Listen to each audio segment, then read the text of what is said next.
古代日本縄文時代。当チャンネルでもよくご紹介しているテーマですが、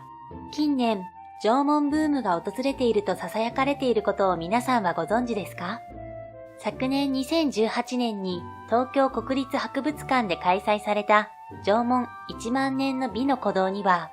当初の目的であった20万人を超える35万人が来場。この展覧会がきっかけとなったのかはわかりませんが、若い女性を中心に日本各地の縄文遺跡を訪れる人も増えているそうで、土偶女子なんて言葉も生まれているそうですよ。展覧会のポスターにも描かれていた土偶、縄文時代を象徴する道具の一つではありますが、土偶とは一体何なのでしょうか。今回は不思議と引きつけられる土偶の正体についていろいろな説をご紹介したいと思います。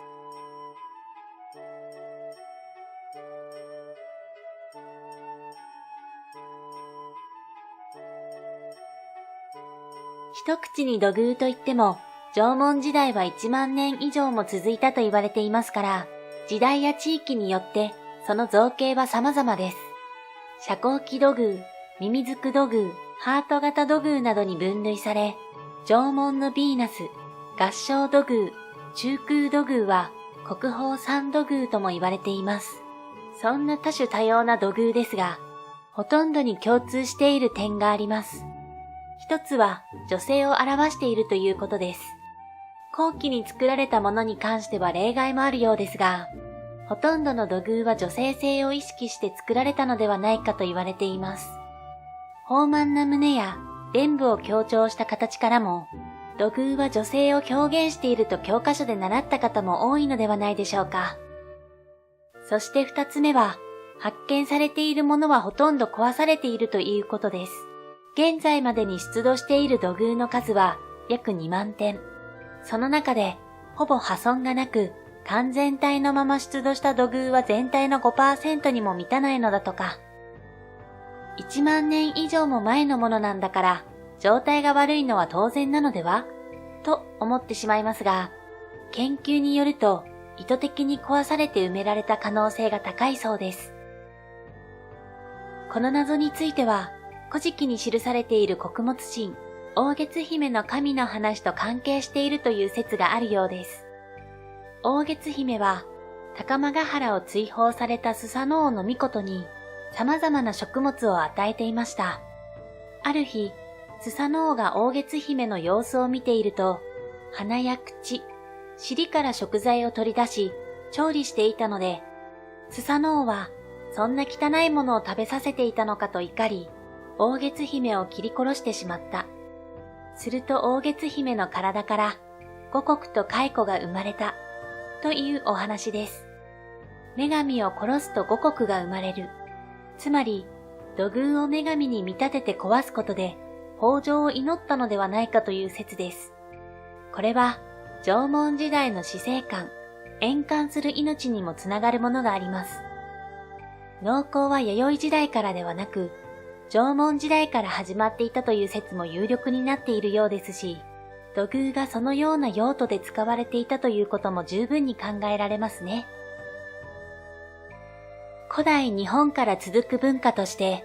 人の形を模したもの、形代に汚れや厄を移して払うというものがあります。形代は、元は草や紙で作られ、現代ではひな人形もその一種だと言われています。その昔、田植えは人の命となる米を植える神聖な行事とされていたため、田植えをする女性のいる家では草で人形を作り、体にこもった汚れを移して川に流していました。土偶が壊されているのも、土偶に汚れを移し、壊すことで厄払いをしていたのでしょうか。縄文時代の人々の死因には出産も多かったようなので、女性に模した形代を作り、安産祈願のために壊していたと考えることもできますね。戦後、青森県和田家の屋根裏から発見されたと言われている古文書津軽外三軍史。古代の津軽に住んでいた先住民に中国から逃れてきた秦の王族と神武統制で大和を追われた長常彦が加わり、荒幅貴族が生まれたという内容になっており、いわゆる義書と呼ばれているのですが、そこには遮光器土偶の姿をした荒幅貴神という存在が描かれているのです。日本各地の荒幅貴神社のご神体として、男性を象徴したものが見られることから、これは本来女神に捧げるために祀られていた。つまり、荒幅貴は女神だとも考えられています。そうなると、土偶の女性性とも合っていますね。荒幅貴は、危機にも不土器にも登場せず、起源が謎とされており、遥か古来からその土地に住み着く土着神ではないかとも言われています。縄文時代には、すでに荒幅貴信仰があったということも考えられるのでしょうか。また、国宝土偶の一つである縄文のヴィーナスと、シュメール神話の女神イシュタルの像が似ていることから、そこに関係性を見出す説もあります。確かに、女性的な特徴も見られますし、全体的な形も似ていますね。シュメールといえば、古代日本人とも関わりがあるのではないかと言われている文明ですが、起源が同じという可能性もあるのでしょうか。いかがでしたか？他にも、役目を終えた道具に傷をつけてから廃棄するというアイヌの文化と関連づけた説や、イヌイット説、宇宙人説、子供のおもちゃ説などもあります。イヌイット説というのは、